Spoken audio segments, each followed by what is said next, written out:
Digital exclusive లో మనం చూస్తున్నాం బంగారం వెండి ధరలు భారీగా హెచ్చుతగ్గులు మనం చూస్తున్నాం.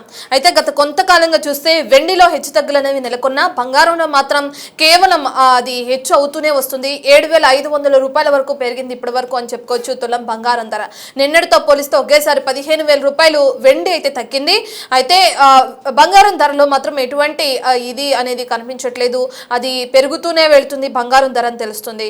మళ్ళీ అటు మార్కెట్లో బంగారం ధరలు దూసుకు వెళ్తున్నాయి. వారంలో 5 సార్లు బంగారం ధరలు పెరిగినాయి. 7,500 పైనే పెరిగినట్లు తెలుస్తుంది తులం బంగారం ధర. 24 క్యారెట్స్ బంగారం ధర 1,61,780 రూపాయలు ఉంది. నిన్నటితో పోలిస్తే 430 రూపాయలు పెరిగినట్లుగా కూడా మనకు తెలుస్తుంది. ఇక 22 క్యారెట్స్ బంగారం రేటు 1,48,300 వరకు ఉన్నట్టు చూస్తున్నాం మనం ఈ రోజు. వారంలో 3 సార్లు అటు వెండి కూడా రేటు హెచ్చుతగ్గులు కూడా జరగడం చూస్తున్నాం.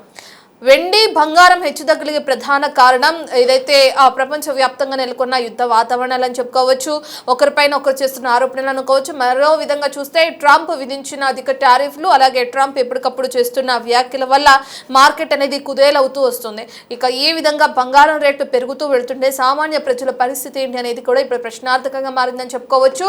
మరో పక్కన చూసుకుంటే వెండి ధర, బంగారం కన్నా వెండి ధరల్లో మనం హెచ్చుతగ్గులు చూస్తున్నాం. అంటే వెండి పెరుగుతుంది తగ్గుతుంది, కానీ బంగారం మాత్రం ఎక్కడ తగ్గుదల అనేది లేదు, కేవలం పెరగడం మాత్రమే చూస్తున్నాం. అయితే వెండి వరకు వస్తే వారంలో 3 సార్లు వెండి రేట్ అనేది పెరిగింది.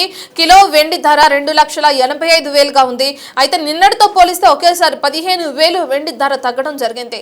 అయితే దీనంతటికి కారణం ఇంపోర్ట్ టారిఫ్ అని చెప్పుకోవచ్చా, ట్రంప్ చేసిన వ్యాఖ్యలు అనుకోవచ్చా? బులియన్ మార్కెట్లో మళ్ళీ అనిశ్చితి కొనసాగుతుంది. దీంతో బంగారం వెండి రేట్లకు మళ్ళీ రెక్కలు వచ్చాయని కూడా చెప్పుకోవచ్చు. సో ఏదేమైనప్పటికీ ఈ బంగారం హెచ్చుతగ్గులు కానీ లేదంటే ఫ్యూచర్లో ఇంకా పెరిగే అవకాశం ఉందా? ఒకవేళ పెట్టుబడులు పెట్టేవాళ్ళు మరి ఇప్పుడు రేట్స్ అనేవి పెరుగుతూ తగ్గుతూ వస్తున్నాయి. ఇటువంటి వాళ్ళు బంగారం వెండి పైన మొగ్గు చూపొచ్చా లేదా? ఈ డీటెయిల్స్ అన్ని మనకు అందించడానికి మనతో పాటు ప్రభు గారు ఉన్నారు, బిజినెస్ అనలిస్ట్. ఆయనతో మాట్లాడదాం. ప్రభు గారు నమస్తే అండి.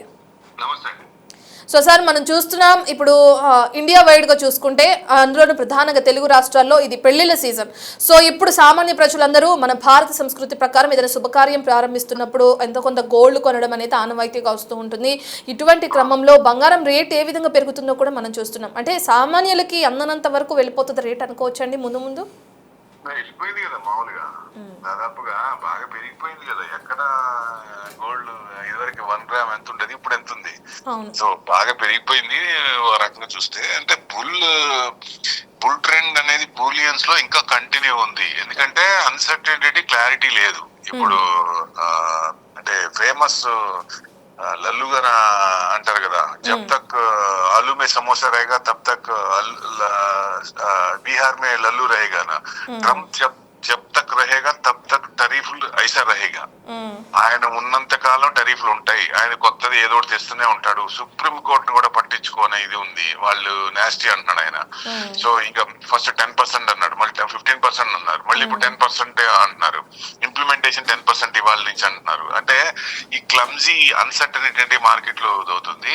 సో డెఫినెట్ గా ఇది ఏంటి ఇప్పుడు ఇరాన్ వార్ అంటున్నారు, అది ఎనీ టైం అటాక్ అంటున్నాడు. 3 రోజుల నుంచి ఏ సెకండ్ అయినా రావచ్చు అంటే అది మళ్ళీ కొంచెం వెనకటికి వేస్తున్నారు. ఎట్టి పరిస్థితుల్లో అటాక్ చేయొచ్చు. కాబట్టి బూలియన్ మెటల్స్ లో బూలియన్ లో ఇంకొంచెం ట్రెండ్ పాజిటివ్ ఉంది.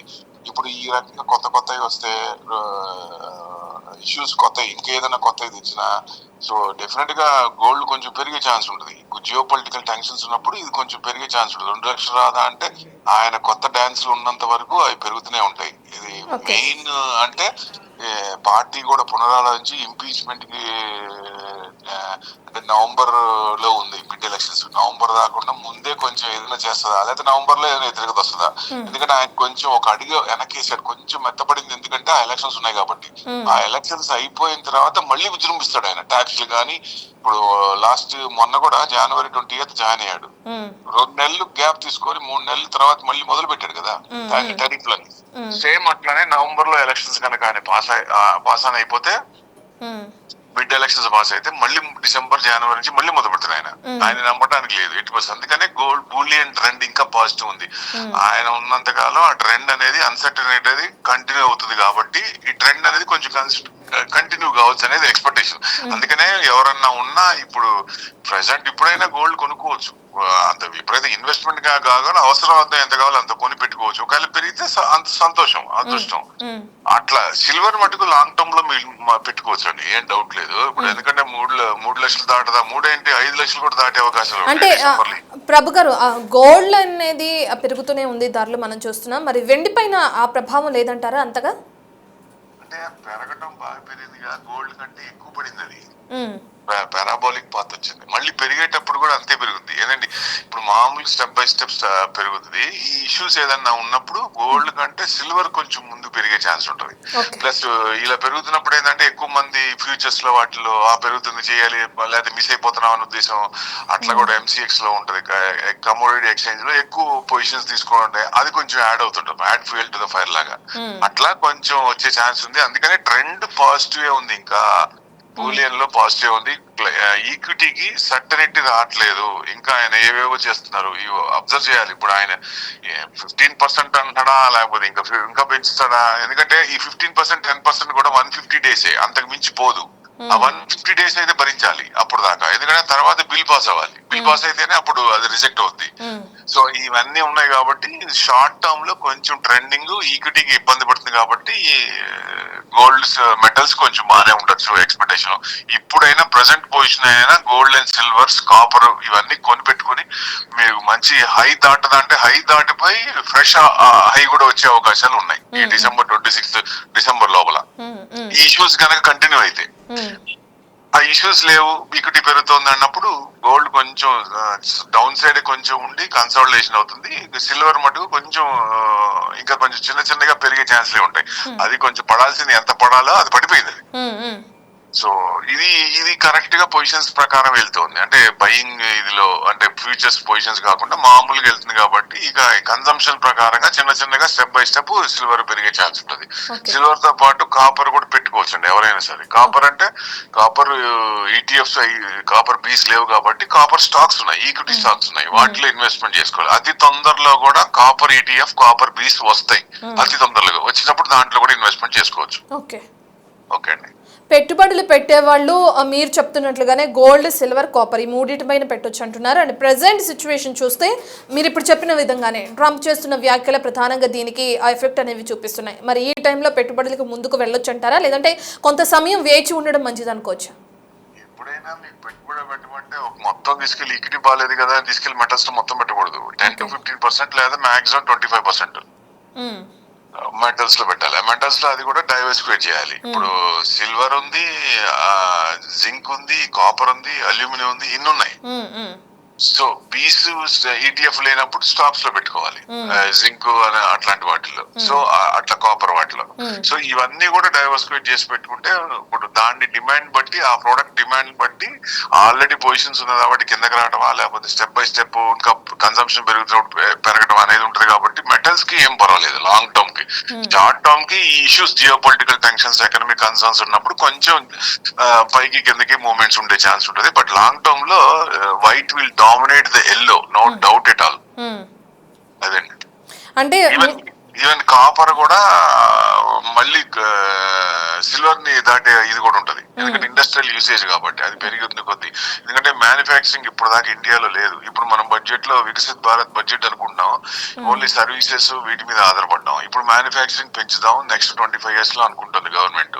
సో అంటే ఇప్పుడు మ్యానుఫ్యాక్చరింగ్ పెంచినప్పుడు మరి కాపర్ యూసేజ్ ఎక్కువ ఉంటదిగా, సో డెఫినెట్ గా కాపర్ కూడా బాగా పెరిగే ఛాన్సులు ఉంటాయి. అవునండి. ఫ్యూచర్ లో ఏమైనా హెచ్చు తగ్గులు అనేవి ఇప్పుడు చూస్తున్నాం మనం ప్రెసెంట్ అయితే, ఫ్యూచర్ లో తగ్గే ఛాన్స్ ఏమైనా ఉంటుంది అనుకోవచ్చండి గోల్డ్? గోల్డ్ తగ్గడం అంటే మీకు ఇప్పుడు ఎందుకు అంత పెరుగుతుంది? రిటైల్ ఎంత పర్సెంటేజ్ అయినా విపరీతంగా అంటే బుడబడా పెరగదు కదా. సో సెంట్రల్ బ్యాంక్స్ ఎవరైతే కొంటున్నారో వాళ్ళు ఎక్రూయింగ్ ఆపట్లేదు, అది మనం చూడాలి. మార్కెట్ స్ట్రాటజీలో మార్పు రాలి, అక్కడ బయింగ్ జోన్ లోనే ఉన్నారు. ఎందుకు చేస్తున్నారు? వాళ్ళ స్ట్రాటజీ ఏంటి? క్రైసిస్ వచ్చినప్పుడు బయటపడటానికి. అంటే అన్ని కంట్రీస్ కి ఒకేసారి క్రైసిస్ రాదు, ఒకటి మేజర్. సో ఎవరికన్నా వచ్చినప్పుడు వాళ్ళు అమ్ముతారు తప్ప మిగతా వాళ్ళు అమ్మరు. సో ఏదైనా ప్రాఫిట్ బుక్ చేసుకుందాం అనేది ఎక్కువ చేసింది ఎవరండి? చైనా కనుక ప్రాఫిట్ బుక్ చేసుకుందాం అనుకుంటే అప్పుడు ఏదన్నా 1,10,000, 1,20,000 రావచ్చు. ఇంకా ఎక్కువ అమ్ముతుంటే 1,00,000 కింద 90,000 to 1,00,000 రావచ్చు. కానీ మామూలుగా అయితే అంత పడకపోవచ్చు. డిమాండ్ ఇంకా ఉంది. సో ఎక్కువ యూసేజ్ కూడా ఉంది, రిటైల్ పర్సంటేజ్ ఉంది.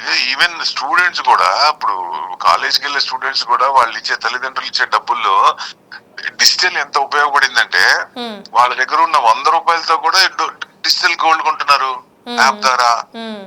So 100 rupees also they can invest. మామూలుగా అయితే పెట్టలేరుగా. డైరెక్ట్ గా షాప్ కి వెళ్తే 1 గ్రామ్ అంటే ఎంత ఉందో అంత కొనుక్కోవాల్సిందే కదా, కొనలేరు. మీ ఫ్రాక్షన్ లో అమ్మరు. సో అదే డిజిటల్ అయితే ఫ్రాక్షన్ లో వస్తున్నారు. ఆ పర్సంటేజ్ ఈటీఎఫ్ లో బాగా పెరుగుతుంది. అది ఎక్కువ మంది ఇన్వెస్ట్మెంట్ చేస్తారు. అట్లా కూడా ప్లస్ అవుతుందండి. ఎంత పెద్ద పడకపోవచ్చు కానీ కొంచెం ఏదన్నా ఉన్నా మీరు అన్నట్టు ఈక్విటీ పెరిగినప్పుడు కొంచెం తగ్గుద్ది, కానీ విపరీతంగా పడుద్ది. మనం కొనుక్కుందాం అని అంత వెయిట్ చేస్తే మనం కొంచెం ఇబ్బంది పడాల్సి వస్తుంది. సో ఏదైనా మనం స్టాగర్డ్ మేనర్ లో కొంచెం చిన్నగా కొనుక్కోవడం గోల్డ్ మంచిది. ఇన్వెస్ట్మెంట్ లో అంటే మీకు హ్యాపీగా కాపరు సిల్వర్ లో చేసుకోవటం మంచిదండి. ఓకే, థ్యాంక్ యూ ప్రభు గారు, థ్యాంక్ యూ అండి. సో మనం చూస్తున్నాం బంగారం రేట్లలో గత కొన్ని రోజుల నుంచి పెరుగుదల అనేది చూస్తున్నాం. బులియన్ మార్కెట్లో అనిశ్చితి అనేది కూడా కొనసాగుతుంది. ట్రంప్ చేసిన వ్యాఖ్యలు దీనికి ప్రధాన కారణంగా తెలుస్తుంది. ఇరాన్పై ఎప్పుడైనా యుద్ధం ప్రకటించే అవకాశం కనిపిస్తుంది. గత 3 రోజుల నుంచి ఇదే హాట్ డిబేట్గా మారింది. ఈ క్రమంలో బంగారం భారీగా తన రేట్స్ అనేవి పెంచుకుంటూ పోతుంది. కానీ సిల్వర్లో హెచ్చుతగ్గులు మనం చూస్తున్నాం. బంగారంలో ఇప్పటి వరకు చూసుకుంటే 7,500 రూపాయల వరకు కూడా బంగారంలో రేట్లు పెరిగినట్లు తెలుస్తుంది తులం బంగారం. కానీ వెండి మాత్రం ఇప్పటికే 15,000 తగ్గినట్లుగా కూడా మనకి సమాచారం అందుతుంది. సో ఈ ప్రకారం చూసుకుంటే పెట్టుబడులు పెట్టేవారు కొన్ని రోజులు వేచి ఉండే అవకాశం కూడా ఉండొచ్చు. మరో పక్కన చూసుకుంటే కేవలం గోల్డ్ సిల్వర్లో మాత్రమే కాకుండా ఇప్పుడే మా బిజినెస్ అనలిస్ట్ ప్రభు గారు చెప్పినట్లుగానే కాపర్ పైన కూడా ఇన్వెస్ట్ చేసే అవకాశాలు ఉన్నాయి.